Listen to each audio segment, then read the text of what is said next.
তোমাদের সামনে সবাই খাতা কলম রেডি রাখবে, কারণ যে প্রশ্নগুলো বলবো সেগুলো একটু নোট ডাউন করে নিতে হবে। তো সবাই জয়েন করো, আর যারা হচ্ছে ভাইভা সেশনটা মিস করছো তারা পরবর্তীতে রেকর্ডেড লাইভটা দেখে নিও। আচ্ছা, তাহলে আমি ক্লাসটা শুরু করে দিচ্ছি।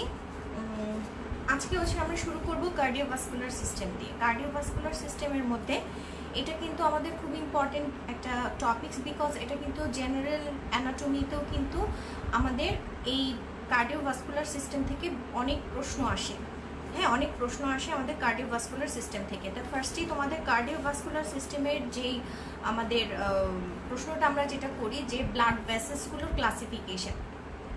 ঠিক আছে, যারা জয়েন করছো, যারা হ্যাঁ সবাইকে ওয়ালাইকুম আসসালাম, সবাই জয়েন করো। আমি লাইভ হয়েছে এক্সিস মেডিকেল স্কুল পেজ থেকে, সবাই আস্তে আস্তে করে জয়েন করো। আচ্ছা, এখন হচ্ছে যে ব্লাড ভেসেলসের ক্লাসিফিকেশন কিন্তু তোমাদের এভাবে আসতে পারে যে যখন অ্যানাটমিক্যালি আমরা ক্লাসিফিকেশন করতে বলবো তখন কিন্তু তোমরা সরাসরি যে তোমরা ক্লাসিফিকেশন যে বলো যে আর্টারিজ, আর্টেরিওলস, তারপর হচ্ছে ভেনিউস, ভেইন, ক্যাপিলারিজ, এভাবে যেটা ক্লাসিফিকেশন করো সেভাবে তোমরা করতে পারবে। ওকে, থ্যাংক ইউ। ক্লিয়ারলি যেহেতু শোনা যাচ্ছে। আর আরেকটা ক্লাসিফিকেশন আছে যেটা হচ্ছে আমাদের ফাংশনাল ক্লাসিফিকেশন। ওকে, ফাংশনাল ক্লাসিফিকেশন যেখানে হচ্ছে তোমার কোনগুলো ডিস্ট্রিবিউটিং ভেসেলস, কোনগুলো রেজিস্ট্যান্স ভেসেলস, কোনগুলো হচ্ছে তোমার এক্সচেঞ্জ ভেসেল, এগুলো নিয়ে আমরা যে ক্লাসিফিকেশন করি সেটা হচ্ছে আমাদের ফাংশনাল ক্লাসিফিকেশন। যখন তোমাদের ব্লাড ভেসেলসের ক্লাসিফিকেশন যাবে তখন তোমরা খেয়াল করবে যে ক্লাসিফিকেশনটা কিভাবে যাচ্ছে। ঠিক আছে, ক্লাসিফিকেশনটা কিভাবে যাচ্ছে। যদি কোনো কিছু মেনশন করা না থাকে, যেটা অ্যানাটমিক্যালি নাকি ফাংশনালি, কোনোটা যদি মেনশন করা না থাকে তাহলে তোমরা ফাংশনাল ক্লাসিফিকেশনটাই লিখবা। আর যদি দেখো যে অ্যানাটমিক্যালি দেয়া আছে তাহলে কিন্তু আমাদেরকে সরাসরি আমরা যে আর্টারিজ, আর্টারিওল, ক্যাপিলারিজ, তারপর হচ্ছে ভেনিউস, ভেইন, এভাবে যে ক্লাসিফিকেশনটা করি সেভাবে আমরা দিতে পারবো। এই গেল হচ্ছে আমাদের প্রথম প্রশ্নটা। এটা গেল এসিকিউর ক্ষেত্রে। আমরা এখানে যেমন তোমাদেরকে প্রশ্ন করতে পারি যে কোনগুলো হচ্ছে তোমার ডিস্ট্রিবিউটিং যে ভ্যাসেলসগুলো, কোনগুলো বড় বড় যে ভ্যাসেলসগুলো থাকে, যে আর্টারিগুলো থাকে, সেগুলো হচ্ছে বেসিক্যালি আমাদের ডিস্ট্রিবিউটিং ভ্যাসেলস। ঠিক আছে, যেমন রেজিস্ট্যান্স ভ্যাসেলস কোনগুলো, তোমার আর্টারিওসগুলো, তারপরে হচ্ছে তোমার প্রি ক্যাপিলারি যে স্পিংচার্সগুলো থাকে সেগুলো হচ্ছে তোমার রেজিস্ট্যান্স ভ্যাসেল। এক্সচেঞ্জ ভ্যাসেলস তো বুঝতেই পারছো, ক্যাপিলারিসগুলো হচ্ছে আমাদের এক্সচেঞ্জ ভেসেলস, এছাড়া সাইনোসয়েডসগুলো আমাদের এক্সচেঞ্জ ভেসেলস। তো এরকম করে ক্লাসিফিকেশনটা করবে। তারপরে আমি চলে যাব হচ্ছে আমাদের এখান থেকে একটা এক্সপ্লানেটরি কোশ্চেন আসতে পারে যে explain anatomically or histologically or developmentally why the blood vessels are lined by simple squamous epithelium। কেন সিম্পল স্কোয়ামাস এপিথেলিয়াম দিয়ে ব্লাড ভেসেলসগুলো লাইন করা থাকে, এটা একটা ইম্পর্টেন্ট প্রশ্ন। এটা বোথ এসএকিউর জন্য, ভাইভার জন্য, বোথভাবেই আমাদেরকে কাজে লাগবে। আচ্ছা, এরপরে আমরা চলে যাব হচ্ছে সরাসরি তোমার ব্লাড ভেসেলসের যে হিস্টোলজিক্যাল স্ট্রাকচার, ব্লাড ভেসেলসের হিস্টোলজিক্যাল স্ট্রাকচার, যেটা হচ্ছে আমরা ফ্রম ইনওয়ার্ড টু আউটার বলতে পারো অথবা আউটার টু ইনওয়ার্ড বলতে পারো। ইনওয়ার্ড টু আউটার যদি যাও তাহলে হচ্ছে তোমার টিউনিকা ইন্টিমা, দেন হচ্ছে টিউনিকা মিডিয়া, আর তারপর একদম বাইরের দিকে থাকবে হচ্ছে টিউনিকা অ্যাডভেন্টিসিয়া। তাহলে এই যে তিনটা লেয়ার, এটা কিন্তু তোমার histological structure of blood vessels. Histological structure অনেক সময় যদি আমরা এভাবে প্রশ্ন করি যে হিস্টোলজিক্যাল স্ট্রাকচার বলো ব্লাড ভেসেলসে, তোমরা অনেক সময় দেখা যায় যে একটা পাজলের মধ্যে পড়ে যাও যে কি অ্যান্সার করবা। তাহলে এটার অ্যান্সারটা হচ্ছে যে ইনারমোস্ট লেয়ার যেটা, সেটা টিউনিকা ইন্টিমা, তারপরে থাকবে মিডলে থাকবে টিউনিকা মিডিয়া, একদম বাইরে থাকছে হচ্ছে আমাদের টিউনিকা অ্যাডভেন্টিসিয়া। এরপরে আমি তোমাদেরকে যেটা পড়তে বলবো সেটা হচ্ছে যে টিউনিকার ইন্টিমার ভিতরে কি কি আছে, টিউনিকা ইন্টিমার ভিতরে কি কি স্ট্রাকচার আমরা পাবো। ঠিক আছে, যেমন হচ্ছে তোমার টিউনিকা ইন্টিমাতে কি থাকবে, একটা তোমার এন্ডোথেলিয়াম থাকবে, তারপর একটা সাব এন্ডোথেলিয়াল লেয়ার থাকে, তারপর হচ্ছে তোমার ইন্টারনাল ইলাস্টিক লেমিনা থাকে। এই জিনিসগুলো আমাদেরকে একটু জানতে হবে, বিকজ আমরা অনেক সময় কিন্তু তোমাদেরকে এই ধরনের প্রশ্নগুলো আমরা পড়ি, ম্যাক্সিমাম প্রশ্নটাই এই বেসিক থেকে শুরু হয়।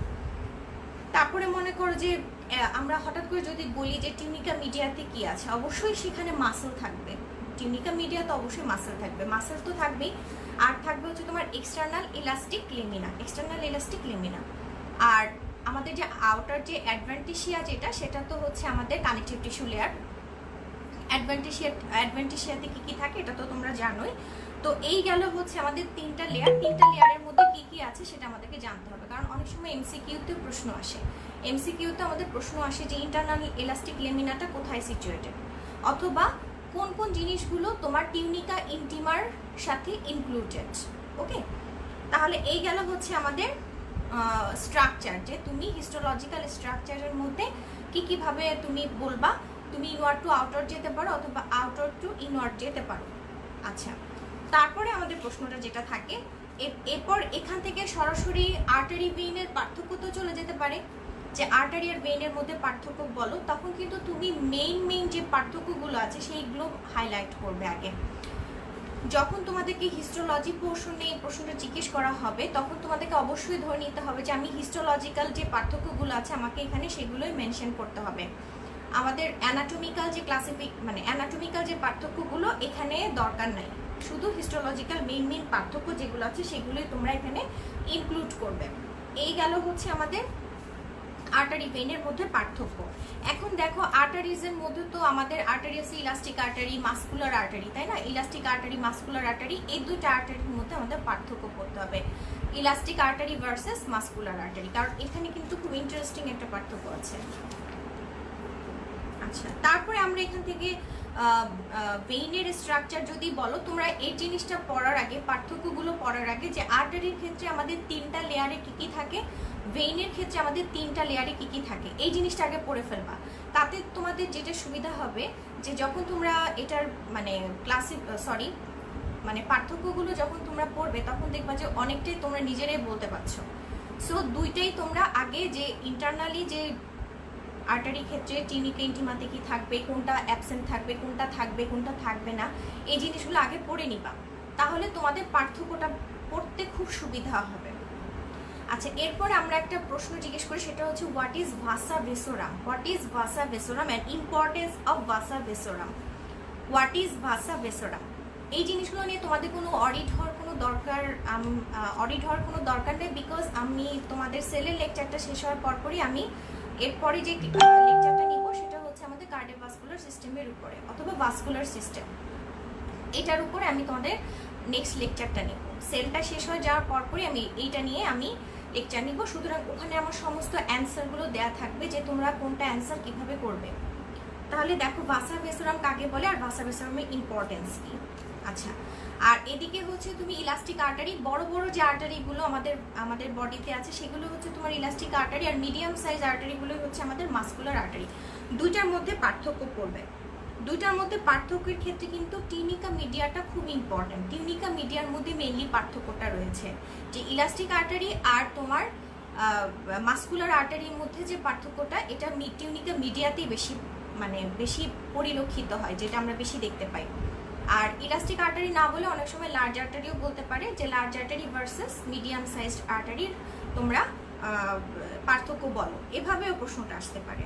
ওকে, আচ্ছা, এরপর চলে যাবো হচ্ছে ক্যাপিলারিসে। ক্যাপিলারিসটা is very very very very important. 4 star দিয়ে রাখো, 5 স্টারও দিতে পারো, এটা খুবই ইম্পর্টেন্ট। তোমরা ক্যাপিলারিজের ক্ষেত্রে যেটা পড়বা সেটা হচ্ছে যে ক্যাপিলারিজ আমরা জিজ্ঞেস করছি এটা কি জিনিস। এখানে কিন্তু মেইনলি এক্সচেঞ্জগুলো আমাদের এই ক্যাপিলারিজের মধ্যেই হয়। তাহলে ক্যাপিলারিজের ক্ষেত্রে দেখো যে ফার্স্টে টাইপসগুলো পড়ে ফেলবা। টাইপসের মধ্যে যেমন কন্টিনিউয়াস কোনটা, কোনটা ফেনেস্ট্রেটেড, কোনটা হচ্ছে ডিসকন্টিনিউয়াস। ডিসকন্টিনিউয়াস ক্যাপিলারিজের আরেকটা নামই হচ্ছে কিন্তু সাইনোসয়েড। ডিসকন্টিনিউয়াস ক্যাপিলারির আরেকটা নামই হচ্ছে সাইনোসয়েড। তোমরা এগুলোর অবশ্যই ভিতরটা পড়তে হবে, একটু ডিটেলস পড়তে হবে ক্যাপিলারিসটা নিয়ে। প্লাস হচ্ছে এদের ডিস্ট্রিবিউশনগুলো কোথায়, যেমন তোমার কন্টিনিউয়াস ক্যাপিলারিগুলো কোথায় পাওয়া যায়, ফেনেস্ট্রেটেড ক্যাপিলারিজগুলো কোথায় পাওয়া যায়, ডিসকন্টিনিউয়াসগুলো কোথায় পাওয়া যায়, এগুলো তোমাদেরকে একটু ডিটেলস পড়তে হবে। আর যখন এসএকিউতে তোমরা ক্যাপিলারিজ কিন্তু প্রচুর আসে। তোমরা তোমাদের যাদের কাছে এখন কোশ্চেনের যে বইটা আছে এটাতে তোমরা টালি করে দেখতে পাবা যে ক্যাপিলারিজ নিয়ে প্রচুর প্রশ্ন আসে। অনেক সময় কিন্তু ক্যাপিলারি শর্ট নোট হিসেবে আসে, অথবা সরাসরি এসএকিউতে কিন্তু এই কোশ্চেনটা হচ্ছে তোমাদের একদম সরাসরি এসএকিউতে আমরা সরাসরি এটা চাই যে ক্যাপিলারিজ কি, আর এটার যে টাইপসগুলো আছে সেই টাইপসগুলো আমরা জানতে চাই। এটা তোমাদের এসিকিউতেও আসবে, প্লাস হচ্ছে ভাইভাতেও ইজ ভেরি ইম্পর্টেন্ট। এবং যখন এই ধরনের কোনো প্রশ্ন আসবে অবশ্যই তোমাদেরকে একটা করে এক্সাম্পল মেনশন করতে হবে, একটা না 4-5টা করে এক্সাম্পল মেনশন করবা, পারলে যতগুলো আছে সবগুলো মুখস্থ করে ফেলবা, যদি মনে না থাকে তাহলে মুখস্থ করে ফেলতে হবে, বিকজ এটা তোমার 5 স্টার দেওয়া কোশ্চেন এবং খুব ভালো মানের একটা পেইড কোশ্চেন মনে করো, যেটা আসার পসিবিলিটিস অনেক বেশি। এই হচ্ছে আমাদের মোটামুটি যে আমরা ব্যাসেস থেকে যে প্রশ্নগুলো করি, এই ব্যাসেস থেকে এই প্রশ্ন, এখানে আমি আরও কিছু তোমাদের অ্যাড করবো, যেটা হচ্ছে যে সাইনোসয়েডটা একটু পড়তে হবে। হ্যাঁ, যে সাইনোসয়েডটা কী জিনিস সেটা তোমরা তো ক্যাপিলারিসটা যখন পড়বে ওখানেই পড়া হয়ে যাবে, ক্লাসিফিকেশন সাইনোসয়েডসটা কাকে বলে আর কোথায় কোথায় থাকে। আচ্ছা, এরপরে হচ্ছে আমরা একটা আর্টারির এন্ড আর্টারি কাকে বলে, হোয়াট ইজ এন্ড আর্টারি, আর কয় ধরনের এন্ড আর্টারি আমাদের বডিতে পাওয়া যায়, ট্রু এন্ড আর্টারি, আরেকটা হচ্ছে functional end artery. True end artery যেটা সেটা তো রেটিনাতেই পাওয়া যায় কেবলমাত্র, আর ফাংশনাল এন্ড আর্টারি যেটা সেটা হার্টের যে সার্কুলেশনটা যেটা সেটা কিন্তু আমাদের ফাংশনাল এন্ড আর্টারি। তাহলে what is end artery and types of end artery, okay. তারপর হচ্ছে তোমার অ্যানাস্টোমোসিস, অ্যানাস্টোমোসিস কাকে বলে এবং টাইপস, অ্যানাস্টোমোসিস কাকে বলে। দেন চলে যাব হচ্ছে সার্কুলেশন। হ্যাঁ, সার্কুলেশনের মধ্যে তোমার কয় ধরনের সার্কুলেশন আছে, যে আমাদের 3 ধরনের, সিস্টেমিক, পালমোনারি, আরেকটা হচ্ছে আমাদের পোর্টাল সার্কুলেশন। তাহলে এই যে সার্কুলেশনগুলো এগুলো কিন্তু তোমরা গ্রসেও পড়েছো, প্লাস এগুলো হিস্টোলজির জন্য খুবই ইম্পর্টেন্ট। যে সিস্টেমিক সার্কুলেশন কোনটা, একটা হার্টের যে একদম দত্তের প্রথম প্যারাটাই, হার্টের মধ্যে প্রথম প্যারাটাই হচ্ছে আমাদের, ওখানেই সিস্টেমিক সার্কুলেশন আছে এবং পালমোনারি সার্কুলেশন আছে। যারা বুঝে বুঝে পড়েছো এবং যারা অলরেডি ওটা পড়ে ফেলেছো তাদের জন্য এটা খুবই ইজি হবে। আর এছাড়া তোমরা এক্সট্রা করে পড়বা হচ্ছে portal circulation. Portal circulation is too much favourite, স্যারদের খুব পছন্দের একটা জিনিস। হ্যাঁ, যে পোর্টাল সার্কুলেশন কয় ধরনের আছে, কোথায় কোথায় পাওয়া যায়, আর এখান থেকেই কিন্তু তোমার পোর্টোক্যাভাল অ্যানাস্টোমোসিসে চলে যাবে। এই পোর্টাল সার্কুলেশনটা থেকে পোর্টোক্যাভাল অ্যানাস্টোমোসিসে চলে যাবে, এবং পোর্টোক্যাভাল অ্যানাস্টোমোসিস আমরা কোথায় কোথায় পাচ্ছি, পোর্টোক্যাভাল অ্যানাস্টোমোসিস। আচ্ছা, এর মধ্যে আরেকটা জিনিস আমরা একটু অনেক সময় আমরা জিজ্ঞেস করি, সেটা হচ্ছে যে সাইনোসয়েডস ভার্সেস ক্যাপিলারি। সাইনোসয়েডস ভার্সেস ক্যাপিলারি, এটা তোমাদের অনেক সময় রিটেন প্রশ্নেও আসে। হ্যাঁ, রিটেনেও আসে যে সাইনোসয়েডস ভার্সেস ক্যাপিলারিস।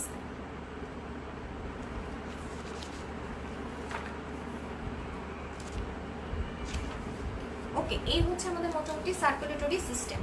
তোমরা যারা নোট ডাউন করছো নোট ডাউন করবা, যদি যারা হচ্ছে ফুল কোশ্চেনগুলো নোট ডাউন করেছো তারা যদি এটা একটু গ্রুপে দিয়ে দাও তাহলে সবার জন্য এটা একটু কনভিনিয়েন্ট হবে। যারা অনেক সময় দেখা যায় ক্লাস করতে পারছে না, আবার অনেক সময় দেখা যায় কিন্তু এখন নেটের প্রচণ্ড প্রবলেম হচ্ছে। সো যারা হচ্ছে এই ধরনের কোশ্চেনগুলো যারা কালেক্ট করেছো তারা কিন্তু ইচ্ছা করলে এটাকে নোট ডাউন করে এটা তোমরা গ্রুপে দিয়ে দিতে পারো, তাহলে সবার জন্য খুব সুবিধা হবে। আর আমি আসলে কোশ্চেনগুলো আমার ম্যাক্সিমামই সব আমার বইয়ে নোট ডাউন করা, যেগুলো আমরা কিভাবে লিখি বা কিভাবে আমরা অ্যান্সারগুলো করব। সো এগুলো আসলে বই থেকে ওভাবে দেওয়া পসিবল না। আর আমি যদি এখন আবার নিচে নোট ডাউন করি তাহলে এটা অনেক বেশি টাইম নিয়ে নেবে। সো আমি এই জিনিসটা করি নাই, আমি সরাসরি আমি যেভাবে বলতে বেশি পছন্দ করি, কারণ অনেক কিছু আমি ডেসক্রাইব করি তোমাদেরকে। সো আমি এভাবে বলাটাই বেশি প্রেফার করি। আর তোমরা একটু কষ্ট করে লিখবা, তাতে হবে কি তোমরা প্রশ্ন সম্পর্কে সবাই একটু পরিচিতি পাবা, কারণ প্রফ পরীক্ষাটা তো তোমরা ফার্স্ট দিচ্ছ। সো এখানে কিন্তু কিছু প্রশ্ন এক্সপেরিয়েন্সেরও ব্যাপার আছে। আর তোমাদের একটা ছোট প্রশ্নের যে একটা মানে কোশ্চেন ব্যাংক পাওয়া যায়, ওইটা হচ্ছে তোমরা পার ইয়ারই এটা কিন্তু রিনিউ হয়। প্রতি বছর যে প্রফ দিচ্ছ সেই প্রতি বছরে প্রফের কোশ্চেনটা অ্যাড হয়ে এটা কিন্তু রিনিউ হচ্ছে। সো ওই বইটা সবাই কিনে ফেলবে এবং প্রশ্নগুলো বারবার গো থ্রু করবা, ওকে। আচ্ছা, এরপরে চলে যাব হচ্ছে লিম্ফয়েড অথবা immuno system and lymphoid organ plus হচ্ছে লিম্ফেটিক সিস্টেম। তাহলে প্রথমেই আমরা যে প্রশ্নটা করি যে লিম্ফেটিক সিস্টেমের মধ্যে কি কি পার্টস আছে, এর মধ্যে তোমার লিম্ফেটিক ভ্যাসেলস থাকতে পারে, লিম্ফ থাকবে, লিম্ফেটিক অর্গানগুলো আছে। এর মধ্যে প্রাইমারি লিম্ফয়েড অর্গানগুলো কাকে বলে, প্রাইমারি লিম্ফয়েড অর্গানগুলো কি কি, আর সেকেন্ডারি লিম্ফয়েড অর্গানগুলো কি কি, কেন আমরা প্রাইমারি লিম্ফয়েড অর্গান বলছি আর কেন এগুলোকে সেকেন্ডারি লিম্ফয়েড অর্গান বলছি। এই দুইটার মানে তোমাদের শুধু পড়লে এটা শুধু জানলেই হবে না যে প্রাইমারি লিম্ফয়েড অর্গান কোনগুলো আর সেকেন্ডারি লিম্ফয়েড অর্গান কোনগুলো। এগুলোর যে একটা তোমাদের ইলাবোরেশন প্রশ্ন আছে যে কেন আমি এটাকে প্রাইমারি বলছি, এটা বলার কারণটা কি, সেকেন্ডারি কেন বলছি এটা বলার কারণটা কি, এটাও আমরা জিজ্ঞেস করি। আচ্ছা, এরপর এখান থেকে যেটা আমরা প্রশ্ন করি যে লিম্ফ ক্যাপিলারি আর ব্লাড ক্যাপিলারি, লিম্ফের ক্যাপিলারি, লিম্ফটা যে সার্কুলেশন হয় সেটারও কিন্তু একটা ক্যাপিলারি আছে, তো লিম্ফ ক্যাপিলারি আর ব্লাড ক্যাপিলারির মধ্যে পার্থক্য, lymph capillaries versus blood capillary.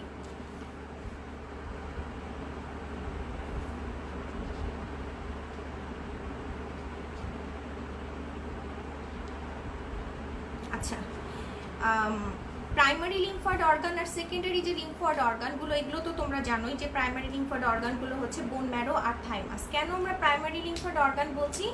Primary lymphoid organ বলছি এজন্যই যে এখানে হচ্ছে তোমার লিম্ফোসাইট প্রোডাকশন হবে প্লাস হচ্ছে ম্যাচুরেশন হচ্ছে, দুটোই কিন্তু হচ্ছে, লিম্ফোসাইট প্রোডাকশন হচ্ছে প্লাস হচ্ছে ম্যাচুরেশন হচ্ছে। সেকেন্ডারি লিম্ফয়েড অর্গানগুলো তাহলে ফাংশন কি?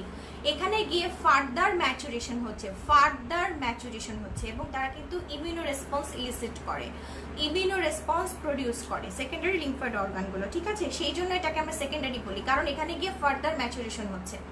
তোমাকে প্রশ্ন করতে পারে যে তুমি তো ওখানে প্রাইমারি লিম্ফয়েড অর্গানের ক্ষেত্রে বলেই ফেলেছো যে ওখানে প্রোডাকশন হচ্ছে, ম্যাচুরেশন হচ্ছে, তাহলে কেন আমাদের সেকেন্ডারি লিম্ফয়েড অর্গান দরকার? কারণ আমাদের সেকেন্ডারি লিম্ফয়েড অর্গানগুলোর মধ্যে এখানে ফার্দার ম্যাচুরেশন হয়, সেই জন্য এগুলোকে সেকেন্ডারি লিম্ফয়েড অর্গান বলে।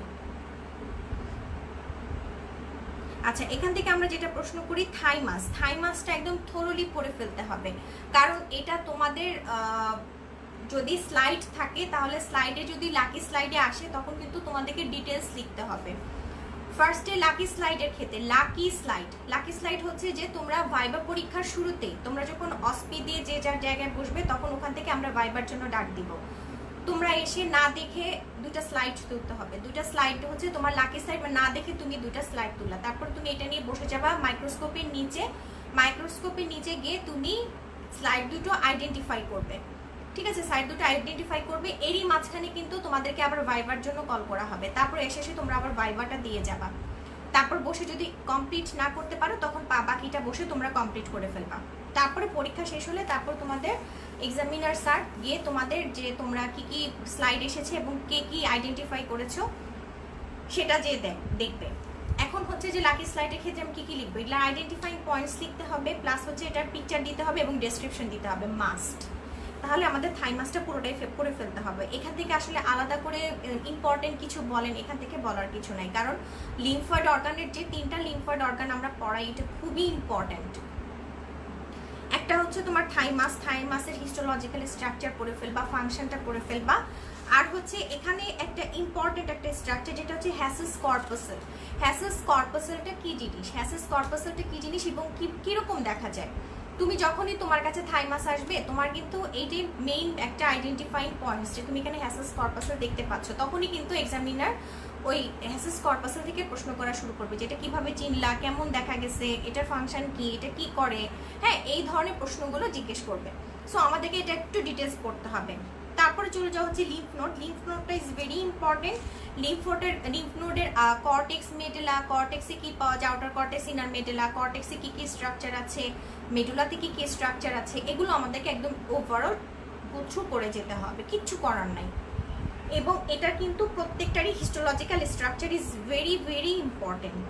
তোমাদের হয় যে কোনো একটা লিম্ফয়েড অর্গান অবশ্যই পরীক্ষাতে আসবে, অসপিতে অবশ্যই একটা থাকবে, হয় তোমার থাইমাস থাকবে, না হলে লিম্ফয়েড অর্গান থাকবে, লিম্ফ নোড থাকবে, আর না হলে স্প্লিন থাকবে, যে কোনো একটা থাকবেই মাস্ট। সো এটা আমাদেরকে সুন্দর করে পড়ে ফেলতে হবে, এখানে আসলে বাদ দেওয়ার কিছুই নেই। তারপরে আমি চলে যাবো যে স্প্লিন তো আমরা অলরেডি যখন অ্যাবডোমেন পড়ি তখনই কিন্তু একবার আমরা পড়ি, ওইটার যে তোমার যেটা হচ্ছে প্যারেনকাইমাতে যে তোমার হোয়াইট পাল্প, স্প্লিনিক যে পাল্পটা আছে, হোয়াইট পাল্প কি, রেড পাল্প কি, হোয়াইট পাল্পে কি কি পাওয়া যায়, রেড পাল্পে কি কি থাকে, তারপর হচ্ছে স্প্লিনের ফাংশন। ওকে, স্প্লিনের ফাংশন। আচ্ছা, এরপরে আমাদের একটা জিনিস আসে যে মল্ট, MALT গুলো কি জিনিস? Mucosa associated lymphoid tissue. Okay, mucosa associated lymphoid tissue. তাহলে এগুলোর মধ্যে কোন কোন অর্গানগুলো আমাদের আসে এবং এগুলো কাকে বলে এটা আমাদেরকে একটু জানতে হবে। আর আরেকটা ইম্পর্টেন্ট স্ট্রাকচার হচ্ছে টনসিলের হিস্টোলজিক্যাল স্ট্রাকচারটা পড়ে ফেলতে হবে। টনসিলের হিস্টোলজিক্যাল স্ট্রাকচার এটা যদি স্লাইড আসে অনেকখানে অনেক ক্ষেত্রে দেখা যায় যে এটা স্লাইডটা চলে আসতে পারে। হ্যাঁ, কারণ লাকি স্লাইড যদি অনেক বেশি স্টুডেন্ট থাকে তাহলে কিন্তু সেই ক্ষেত্রে টনসিলটাও কারো কারো ভাগ্যে পড়ে যেতে পারে। সো টনসিলটা কিন্তু আমাদেরকে জানতে হবে যে টনসিলটা যে তোমার হিস্টোলজিক্যাল যে স্ট্রাকচারটা, আইডেন্টিফাইং পয়েন্টস, এগুলো আমাদেরকে একটু পড়ে রাখতে হবে। এই হচ্ছে আমাদের লিম্ফয়েড অর্গান, যেটা আমরা আমাদের হিস্টোলজির জন্য আমাদের কতটুকু পড়া দরকার। হ্যাঁ, হিস্টোলজির জন্য আমাদের কতটুকু পড়তে হবে, আমাদের এতটুকুন পড়লে ইনশাল্লাহ আমরা 90% আমরা কভার দিতে পারবো ইনশাল্লাহ। আর বাকিটা হচ্ছে তোমার লাক, কারণ আমরা তো জানি না যে কেমন প্রশ্ন আসবে, অনেক সময় অনেক ট্রিকি প্রশ্ন আসে, অনেকে একটু ইন্টারেস্টিং কোশ্চেন জিজ্ঞেস করে। এখন বাকিটা হচ্ছে তোমার লাক, আর এইটুকুন হচ্ছে তোমার পরিশ্রম। ওকে, আচ্ছা, একটা হচ্ছে যে স্কিন নিয়ে আমি কিছু বলি। স্কিন থেকে আমরা কি কি জিজ্ঞেস করি, স্কিনেরও কিন্তু স্লাইড আছে। তো স্লাইড থাকলে যেসব জিনিসের স্লাইড আছে মনে করবো যে ওইসব আমাদের জন্য খুবই ইম্পর্টেন্ট কিছু টপিকস। আর তাছাড়া স্কিনটা কিন্তু আমাদের এসিকিউতে বহুবার এসেছে। আর এটার আরেকটা নাম হচ্ছে ইন্টিগুমেন্টারি সিস্টেম।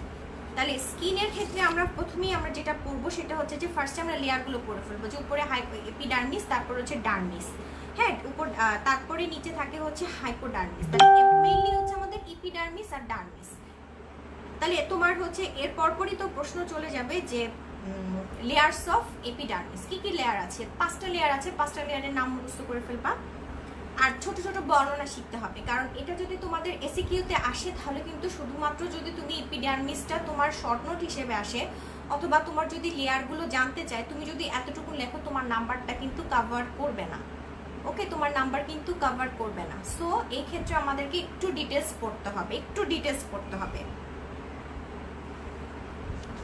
যেমন হচ্ছে তোমার একটা জিনিস অনেক সময় জিজ্ঞেস করে, যেমন মনে করো যে এই 5টা লেয়ারের মধ্যে সবচেয়ে থিকেস্ট কোনটা, স্ট্রেটাম স্পাইনোসাম যেটা, সেটা কিন্তু সবচেয়ে থিকেস্ট, হঠাৎ করে এটা জিজ্ঞেস করতে পারে। তারপরে এই 5টা লেয়ারের মধ্যে কোনটা আমরা থিক স্কিনে পাই, কোনটা থিন স্কিনে পাই, কোনটা পাই না, এটাও কিন্তু একটা খুব ইম্পর্টেন্ট কোশ্চেন। আচ্ছা, তারপরে চলে যাওয়া হচ্ছে ডার্মিসের লেয়ারের ক্ষেত্রে 2টা লেয়ার আছে, এটা তো জানোই যে পেপিলারি লেয়ার আর রেটিকুলার লেয়ার। আর এর মধ্যে একটা ইম্পর্টেন্ট যেটা, পেপিলারি লেয়ারটা কোন কানেকটিভ টিস্যু আর রেটিকুলার লেয়ারটা কোন কানেকটিভ টিস্যু। পেপিলারি লেয়ারটা হচ্ছে লুজ কানেকটিভ টিস্যু, আর রেটিকুলার লেয়ারটা হচ্ছে তোমার ডেন্স ইরেগুলার কানেকটিভ টিস্যু। আচ্ছা, এরপরে হচ্ছে তোমার থিক স্কিন আর থিন স্কিনের মধ্যে পার্থক্য।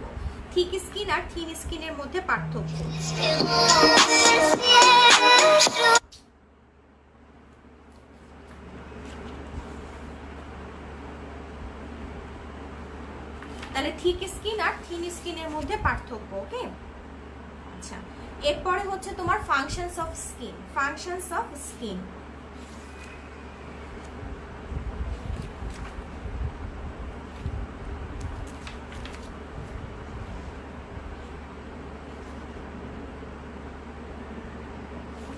আচ্ছা, তারপরে চলে যাওয়া হচ্ছে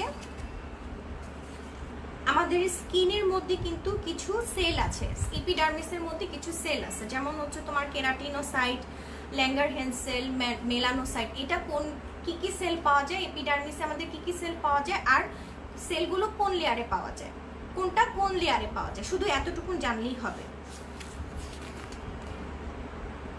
আচ্ছা, এরপরে হচ্ছে তোমার স্কিনের ওভারঅল একটা ফাংশন পড়বা, যে স্কিনের ফাংশনটা কি। আর স্কিন অ্যাপেন্ডেজেস, এটা কিন্তু খুব ইম্পর্টেন্ট, যে স্কিন অ্যাপেন্ডেজেস কি কি আছে। এর মধ্যে তোমার হেয়ারের ক্ষেত্রে হেয়ারের পার্টসটা একটু পড়তে হবে, শুধু নামগুলা পড়বা, যদি বেশি কঠিন লাগে শুধু নামগুলা পড়বা, বেশি ডিটেলস পড়ার কোনো দরকার নাই।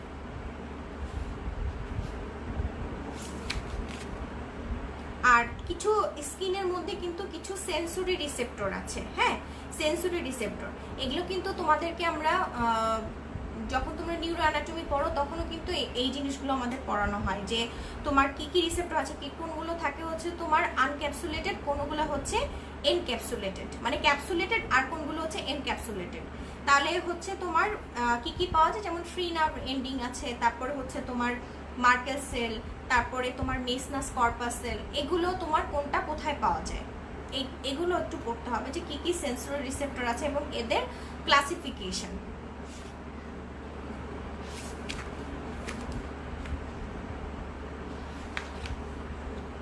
তাহলে কিছু আছে আমাদের ক্যাপসুলেটেড আর কিছু হচ্ছে তোমার আনক্যাপসুলেটেড, এনক্যাপসুলেটেড আর কিছু আছে ক্যাপসুলেটেড। এই দুই ধরনের সেন্সরি রিসেপ্টর আমরা পাই। এই হচ্ছে মোটামুটি আমাদের স্কিন থেকে কি কি পড়তে হবে। আর স্কিনটা আসলে খুবই ইম্পর্টেন্ট, আমরা একদম চিত্র সহ শিখে ফেলবো যে থিক স্কিন থিন স্কিনটা কেমন দেখা যায়, আমরা চিত্র সহ আমরা পড়ে ফেলবো। তবে ম্যাক্সিমাম ক্ষেত্রে আসলে থিন স্কিনটা আসে, কারণ থিন স্কিনের ক্ষেত্রে আমরা ওই যে হেয়ার রুটটা যেটা সেটা দেখে আমরা আইডেন্টিফাই করতে পারি। সো প্রফেশনে আমরা সবসময় থিন স্কিনটা দেওয়ারই চেষ্টা করি, যে থিন স্কিনটা তোমাদের জন্য আইডেন্টিফাই করতে একটু সহজ হয়। আচ্ছা, এরপরে চলে যাওয়া হচ্ছে রেসপিরেটরি সিস্টেম। রেসপিরেটরি সিস্টেমের মধ্যে ফার্স্টে তোমরা পড়ে ফেলবা যে কি কি পার্ট আছে। রেসপিরেটরি সিস্টেমের কিছু আছে কন্ডাক্টিং পার্ট আর বাকি আছে রেসপিরেটরি পার্ট। তাহলে কন্ডাক্টিং পোর্শন আর রেসপিরেটরি পোর্শন। এখন কন্ডাক্টিং পোর্শনে কতটুকু আর রেসপিরেটরি পোর্শনটা কতটুকু এটা আমাদেরকে জানতে হবে। আর এখানকার ইপিথিলিয়ামটা আমাদের পড়তে হবে। ইপিথিলিয়ামটা একদম একটানে সুন্দর করে পড়ে ফেলবা।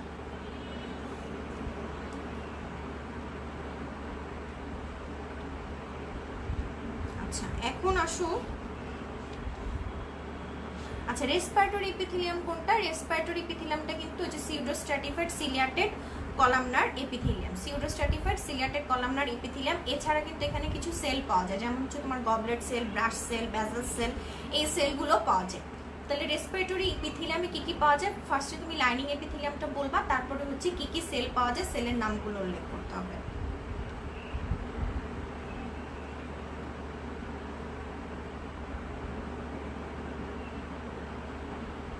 আচ্ছা, তারপরে হচ্ছে লাইনিং এপিথেলিয়ামটা তো আমি আগেই বলে ফেলেছি যে লাইনিং এপিথেলিয়াম যে রেসপিরেটরি কন্ডাক্টিং পোর্শনে কি আর রেসপিরেটরি পোর্শনে কি, ঠিক আছে? আর স্ট্রাকচার এখান থেকে কি কি পড়বা? স্ট্রাকচারের ক্ষেত্রে আমাদের যেটা পড়তে হবে সেটা হচ্ছে যে ট্রাকিয়াটা খুব ইম্পর্টেন্ট। হ্যাঁ, ট্রাকিয়াটা আমরা এখান থেকে পড়ে ফেলবো। আমরা ট্রাকিয়াটা পড়ে ফেলবো। ট্রাকিয়ার কি কি স্ট্রাকচার আছে, ট্রাকিয়াটা দেখতে কিরকম আন্ডার মাইক্রোস্কোপের নিচে, আমরা এখান থেকে ট্রাকিয়াটা পড়ে ফেলবো। আর তোমাদের যদি একটু সময় বেশি থাকে তাহলে সেক্ষেত্রে ল্যারিংস আর এপিগ্লোটিসের স্ট্রাকচারটা জাস্ট একটা গো থ্রু করবা, এটা মাথায় নিয়ে রাখার কোনো দরকার নাই। শুধু লাইনিং এপিথেলিয়ামটা মনে রাখবা, আর বাকি হিস্টোলজিক্যাল স্ট্রাকচার একটা দুইটা পয়েন্ট মাথায় রাখবা। হ্যাঁ, আর বাকি মেনলি পড়বা হচ্ছে ট্রাকিয়া, কারণ ট্রাকিয়ার কিন্তু স্লাইড আছে। সো ট্রাকিয়ার স্লাইড যেহেতু আছে সেহেতু কিন্তু আমাদেরকে এই জিনিসটা খুব ডিটেলস একটু পড়তে হবে, কারণ এটা কিন্তু ট্রাকিয়ার স্লাইড আসলে তোমাদের কিন্তু আইডেন্টিফাই করে এটা লিখতে হবে। ওকে, আচ্ছা এরপরে যেটা হয় যে ব্রঙ্কাস আর ব্রঙ্কিউলের মধ্যে পার্থক্য। ব্রঙ্কাস আর ব্রঙ্কিউলের মধ্যে পার্থক্য। ও আরেকটা জিনিস বলতে ভুলে গেছি, সবচেয়ে ইম্পর্টেন্ট, সেটা হচ্ছে লাংস। হ্যাঁ, তাহলে আমরা রেসপিরেটরি সিস্টেম থেকে বেসিক্যালি আমাদের দুইটা স্লাইড থাকে, একটা হচ্ছে তোমার ট্রাকিয়া আর একটা হচ্ছে লাংস। তো দুইটার একদম স্ট্রাকচার সহ ডেসক্রিপশন সহ আমাদেরকে সুন্দর করে পড়ে ফেলতে হবে উইথ পিকচার। এই জিনিসটা খুব ভালো করে খেয়াল করবা যে তোমরা পিকচারগুলো গো থ্রু করছো কিনা, আর পিকচারগুলো তুমি না দেখে আঁকতে পারছো কিনা। হ্যাঁ, না দেখে আঁকতে পারছো কিনা। আর যখন তোমরা প্রফ দিবে তার আগে কিন্তু ফাইনালি আমরা আবার কিন্তু স্লাইডগুলো আবার কিন্তু তোমাদেরকে দেখাই, যেগুলো হচ্ছে আমাদের খুব ইম্পর্টেন্ট কিছু স্লাইড যেটা পরীক্ষার মধ্যে আসতে পারে। সেই স্লাইডগুলো কিন্তু তোমাদেরকে অবশ্যই পিকচার সহ শিখতে হবে। হ্যাঁ, অবশ্যই পিকচার সহ শিখতে হবে।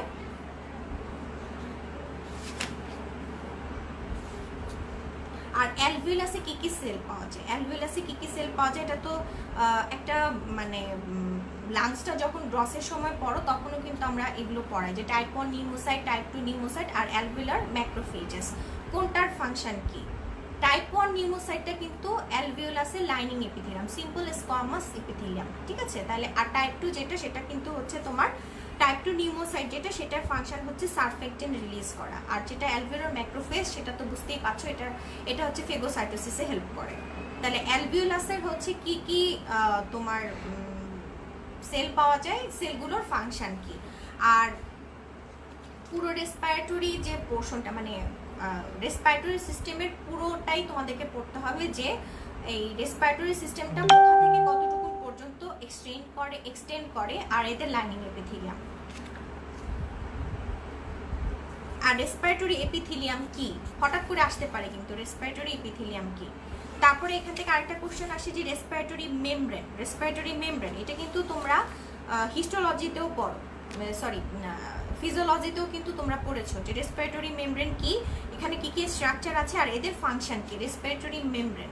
আর দেখো রেসপিরেটরি মেমব্রেন কি জিনিস আর রেসপিরেটরি এপিথেলিয়াম কি জিনিস, দুইটা কিন্তু দুই ব্যাপার, তাহলে একসাথে করে ফেলবা না,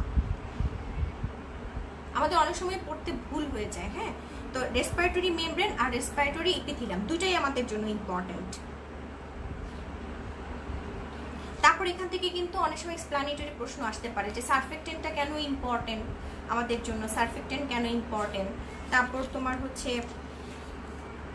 যে টাইপ 2 যে নিউমোসাইট যেটা, সেটা যদি অ্যাবসেন্ট থাকে তাহলে হচ্ছে কি প্রবলেম হতে পারে, বা রেসপিরেটরি ডিস্ট্রেসের সাথে কিভাবে অ্যাবসেন্স অফ নিউমোসাইট 2 এটা কিভাবে রিলেটেড, এটাও কিন্তু অনেক সময় জিজ্ঞেস করে। কারণ হচ্ছে সারফেক্টেন্ট রিলিজ করতে পারবে না যদি টাইপ 2 নিউমোসাইট না থাকে, বা ওদের যদি কোনো ডিসফাংশন থাকে তাহলে তোমার সারফেক্টেন্ট রিলিজ হবে না। আর সারফেক্টেন্ট যদি রিলিজ না হয় তাহলে কিন্তু অ্যালভিওলাসগুলো কি হয়ে যাবে, চুপসে থাকবে। ঠিক আছে, এই হচ্ছে আমাদের রেসপিরেটরি সিস্টেম। তাহলে আমাদের আজকে যেই সব পড়ার কথা ছিল যে সার্কুলেটরি সিস্টেম, তারপরে হচ্ছে তোমার রেসপিরেটরি সিস্টেম, আর হচ্ছে লিম্ফয়েড অর্গান, এই তিনোটাই কিন্তু আমরা পড়ে ফেলেছি। হ্যাঁ, তিনোটাই আমরা পড়ে ফেলেছি, আসলে পড়ে ফেলেছি মানে পড়াটা তোমাদের উপরে, আর গাইডলাইন দেওয়া হচ্ছে সেটা আমাদের হাতে, আর পড়াটা হচ্ছে তোমাদের হাতে। তো যেসব প্রশ্ন অলরেডি দেওয়া হয়ে গেছে, প্লাস হচ্ছে স্কিনটা আমি আজকে টাচ করেছি, সবাই গিয়ে এই জিনিসগুলো যে প্রশ্নগুলো আছে সবাই নোট ডাউন করে ফেলবা। দরকার হলে তোমাদের এই লাইভ যে সেশনটা এটা তো রেকর্ডেড থাকে, তোমরা অবশ্যই রেকর্ডেড ভিডিওটা আবার দেখবা, দেখে কি কি প্রশ্ন করা হচ্ছে সেগুলো একটা নোট ডাউন করবা।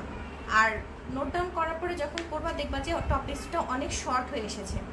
আর হিস্টোলজিটা কিন্তু আমাদের জন্য এখন খুব ইম্পর্টেন্ট, কারণ আমি যখন আমার ক্লাস আমি শুরু করেছিলাম তখন আমি ফার্স্টেই তোমাদেরকে বলেছি যে এখন কিন্তু পুরো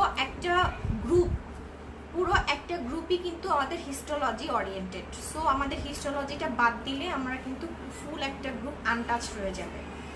ঠিক আছে, তাহলে আমাদেরকে একটু ভালো করে পড়তে হবে। আর হিস্টোলজিটা আসলে আলাদা করে ভাইবার জন্য না পড়ে এমনভাবে পড়বে যেন এটার সাথে এসিকিউটাও কমপ্লিট হয়ে যায়। তাহলে আমি আজকে ক্লাসটা এখানে শেষ করে দিচ্ছি, নেক্সট ক্লাসটা কবে হবে এটা তোমাদেরকে জানিয়ে দেওয়া হবে। আর ততদিন পর্যন্ত ইনশাল্লাহ যদি বেঁচে থাকি তাহলে অবশ্যই তোমাদের সাথে দেখা হবে। সেই পর্যন্ত সবাই সুস্থ থাকবা, ভালো থাকবা। আমি ক্লাসটা শেষ করে দিচ্ছি। ওকে, থ্যাংক ইউ।